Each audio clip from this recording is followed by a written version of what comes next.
Bloomberg Audio Studios. Podcasts, radio, news. I'm Stephen Carroll, and this is Here's Why, where we take one news story and explain it in just a few minutes with our experts here at Bloomberg. Dopodiché, su Trump. About Trump, well, there are a lot of things that I don't agree with. I've said it, and I'll repeat it. I think, for example, that the issue of international law is something that needs to be widely defended. Ampiamente difeso. We might see things differently. But the fundamentalism of Trump is you tell the electorate, I'm going to do X, and you actually do it. And that's what he's doing. Trump renoue ainsi avec la doctrine Monroe. Trump is returning to the Monroe Doctrine, whatever the cost. As for the claims made on the Danish territory of Greenland, they constitute a direct challenge to the sovereignty of a European country. It's a change of tone from some of Donald Trump's biggest supporters in Europe. Giorgia Meloni, Nigel Farage and Jordan Bardella's National Rally Party have talked up their connections to Donald Trump in the past, winning special praise and even White House visits with the US president. But Trump's aggressive talk about taking control of Greenland, including threatening tariffs, has changed the political calculations. Here's why Europe's far-right parties are rethinking their ties to Trump. Our managing editor for European economics and government, Ben Sills, joins us now for more. Ben, first of all, can you remind us who are these political leaders in Europe who are seen as being closest to Trump, and what have they gained from their connections to him? Well, I think the first one is probably Giorgia Meloni of Italy, the Prime Minister there. She's an interesting figure within the far right, definitely part of the family, but more moderate than several others. She has clearly struck up a rapport with Trump. He's quite charmed by her, and that has allowed her to elevate her role on the international stage quite clearly, even though I think her contact and her influence with the White House is somewhat uneven and intermittent. It's certainly a card she can play. Beyond Meloni, I think the two most important people that we need to watch at the moment are Marine Le Pen, currently on trial in France, and Alice Weidel in Germany. Le Pen obviously has been the long-running leader of the French far-right National Rally, as it's called now. If she is cleared in her trial, she will be the favourite to replace Macron as president in 2027. If not, her successor is lined up, a much younger figure called Jordan Bardella. And then in Germany, Alice Weidel of the Alternative for Germany, she's not struck up much of a relationship with Trump so far, but she's been something of a darling for some of the nativists around Trump. J.D. Vance met with her when he was in Munich last year, or on a trip when he actually snubbed the Chancellor at the time, Olaf Scholz. And Elon Musk also went out of his way to help Weidel in the run-up to last year's German election, doing an extensive online interview with her. Those are the three that we're looking at. Weidel and Meloni have to us clearly benefited from that relationship. Le Pen has to play it in a slightly different way. She is sympathetic to the White House, but because of France's kind of intrinsic skepticism about the US, she tries to take a more kind of carefully balanced line, I would say. Another careful balance these leaders have had to strike has been reacting to Donald Trump ramping up his rhetoric on Greenland. Now, after talks in Davos, he pulled back from the threat of new tariffs. But what was telling about how they initially responded to those repeated comments from the US president about wanting to own Greenland?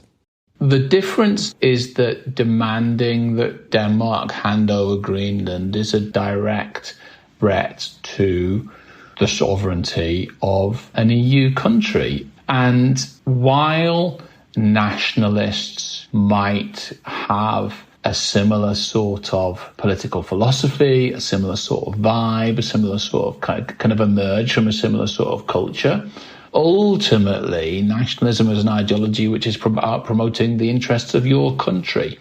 Nationalists are not natural allies, really, in the final reckoning.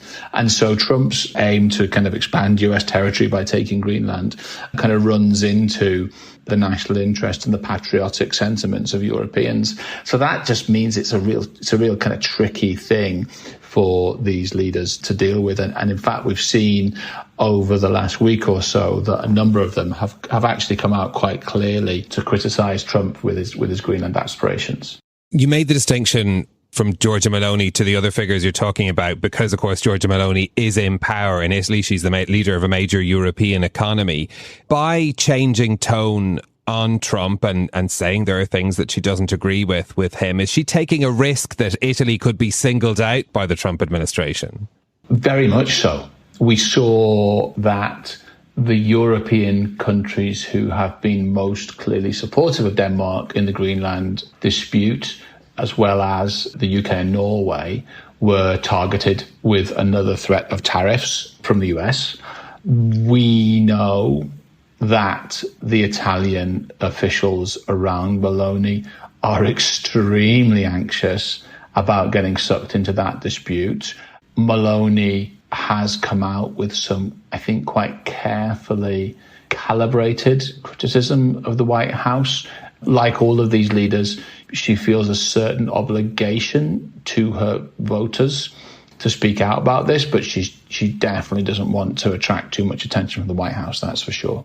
What about the political calculation being made by some of those other parties then who are in opposition, the likes of the National Rally or Reform UK? Trump isn't popular in France or in the UK, according to polling. So how are these parties thinking about how they discuss Donald Trump, and why does it matter more now than it did before the Greenland rhetoric was ramped up?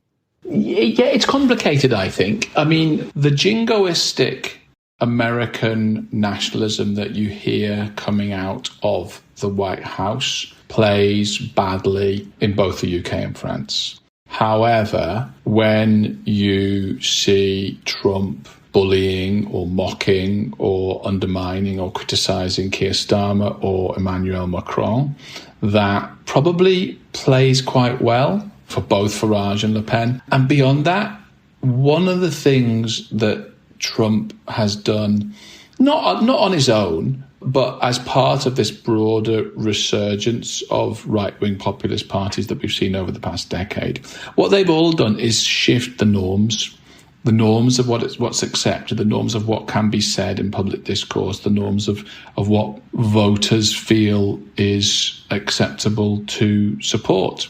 And that shift in the culture, really, upstream of the kind of the day-to-day politics of which party's up and which party's down, that shift in the culture has really helped both Reform and the National Rally to reach this position where Reform is clearly the most popular party in the UK at the moment, based on opinion polls. French political system is slightly more complicated, but Le Pen is clearly in the centre of the stage and would be the favourite to replace Macron, assuming, as we said earlier, that she can get past this legal problem that she's facing. Should we think about this as being a permanent shift away from Trump for these political figures or parties, or could we see these parties realign themselves towards the US president again in the future? That's a good question. I think that we are seeing a permanent shift in the transatlantic relationship, which is driven by Trump. And I think that all of these far-right parties need to respond to that and adjust their positions based on that shift in the broader context. I do think if you read the national security strategy from the US that came out early December, it's clear that the White House is investing a lot of hope in these nationalist movements in Europe. And if they were to come to power, the Trump people would be keen to engage pretty closely with them. And, if you look over the next few years, Meloni's already in power. Farage is way ahead in the polls. Le Pen's got a very realistic shot at winning in France next year. Vidal's a longer shot, but you could, it's not beyond the realms of possibility that she could make it. So you could have three, probably not four, but three of the biggest economies in Europe, all run by right-wing parties within the next 3-4 years. And in that scenario, the US right would be extremely pleased. And I'm sure that they would be looking to deepen ties with those leaders. Although in the context of a transatlantic relationship, which looks very, very different from the one that we've been used to for the last several decades, really. Ben, thanks so much for joining us. Ben Sills, our managing editor for European Economics and Government. Thank you. For more explanations like this from our team of 3,000 journalists and analysts around the world, go to bloomberg.com/explainers. I'm Stephen Carroll. This is Here's Why. I'll be back next week with more. Thanks for listening.